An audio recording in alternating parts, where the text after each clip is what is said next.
Hello everyone, আপনারা কিভাবে আপনাদের যে ভোটার স্লিপ নাম্বারটি রয়েছে সেই ভোটার স্লিপ নাম্বার দিয়ে এনআইডি কার্ড বের করে নিতে পারবেন। এটাই কিন্তু আজকে আমি আপনাদেরকে দেখিয়ে দিব।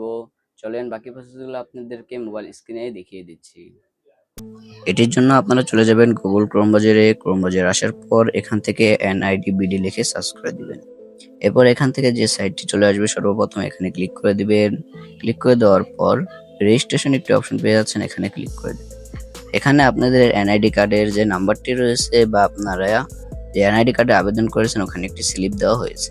ওই স্লিপে একটি নাম্বার দেওয়া হয়েছে, সেই নাম্বারটি আপনারা এখান থেকে দিয়ে দিবেন। আমি এখান থেকে নাম্বারটি দিয়ে দিলাম। এরপরে আপনাদের জন্ম তারিখ, বছর এবং কি মাস এখান থেকে দিয়ে দিবেন।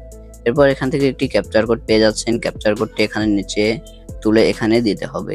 ক্যাপচার কোড দেওয়া হলে সে ক্যাপচার কোড এখান থেকে যেভাবে দেওয়া আছে সেম আপনাদের এখানে ক্যাপচার কোডটি বসিয়ে দিতে হবে। ক্যাপচার কোডটি বসিয়ে দেওয়ার পর এরপরে পরবর্তী অপশনে ক্লিক করে দিবেন। ক্লিক করে দেওয়ার পর এখান থেকে পারমিশন চাইলে আপনারা এখান থেকে পারমিশনটি এখান থেকে দিয়ে দিবেন।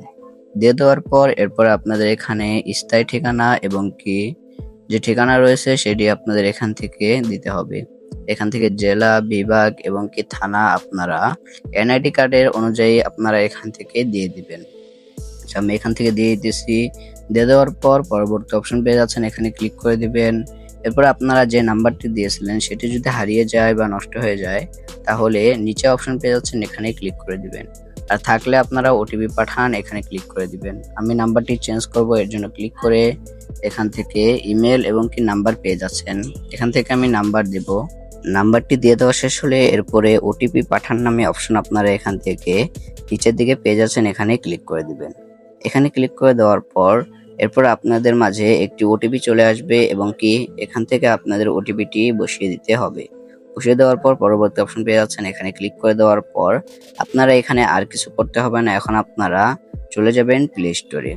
প্লে স্টোরে চলে আসার পর এখান থেকে আপনারা একটি অ্যাপ এখান থেকে ডাউনলোড করে নেবেন। এর জন্য এখান থেকে সার্চ করে দিবেন এনআইডি ওয়ালেট লিখে। সার্চ করে দেওয়ার পর একটি অ্যাপ্লিকেশন চলে আসবে, এটি আপনারা এখান থেকে ওপেন করে নেওয়ার পর অ্যালাউ দিয়ে দিবেন। অ্যালাউ দিয়ে দেওয়া শেষ হলে এরপরে এখান থেকে আপনাদের পারমিশন চাবে। পারমিশনটি দিয়ে এখান থেকে স্টার্ট অপশন পেয়ে যাচ্ছেন, এখানে ক্লিক করে দিবেন। এরপর আপনাদের ছবি তোলার কথা বলবে, এখান থেকে ডানে বামের দিকে তাকাতে বলবে, চোখের পলক ফেলাতে বলবে। এখান থেকে আপনাদের যে পারমিশনগুলো চাবে সেরকম করে আপনাদের যে ফেসটি রয়েছে ফেস ভেরিফিকেশন এখান থেকে করে নিতে হবে। ফেস ভেরিফিকেশন করে নেওয়া শেষ হলে এরপর আপনারা এখান থেকে ওকেতে ক্লিক করে আপনারা এখান থেকে বের হয়ে চলে আসবেন। এরপর আবার আপনারা গুগল ক্রোম ব্রাউজারে চলে আসার পর এখান থেকে আপনাদের দেখতে পাচ্ছেন পারমিশনটি এখান থেকে নিয়ে নিয়েছে। এরপরে এগিয়ে যান অপশন পেয়ে যাচ্ছেন, এখানে আপনারা ক্লিক করে দিবেন। ক্লিক করে দেওয়ার পর আপনাদের যত তথ্য রয়েছে আপনারা এখান থেকে পেয়ে যাবেন। নিচের দিকে স্ক্রল করলে এখান থেকে আপনারা বিভিন্ন তথ্য পেয়ে যাচ্ছেন, এগুলো লাগলে আপনারা এখান থেকে সেভ করে নিতে পারেন। এখানে সবার নিচে ডাউনলোড অপশন পেয়ে যাচ্ছেন, এখানে ক্লিক করে দিবেন। এখানে ক্লিক করে দেওয়ার পর এরপরে ডাউনলোড ইমেজ এখানে ক্লিক করে দিলেই আপনাদের যে এনআইডি কার্ডটি রয়েছে সেটি কিন্তু এখান থেকে ডাউনলোড হয়ে যাবে এবং কি এটি আপনারা কম্পিউটার থেকে আপনারা এখানে প্রিন্ট করে বের করে নিতে পারবেন।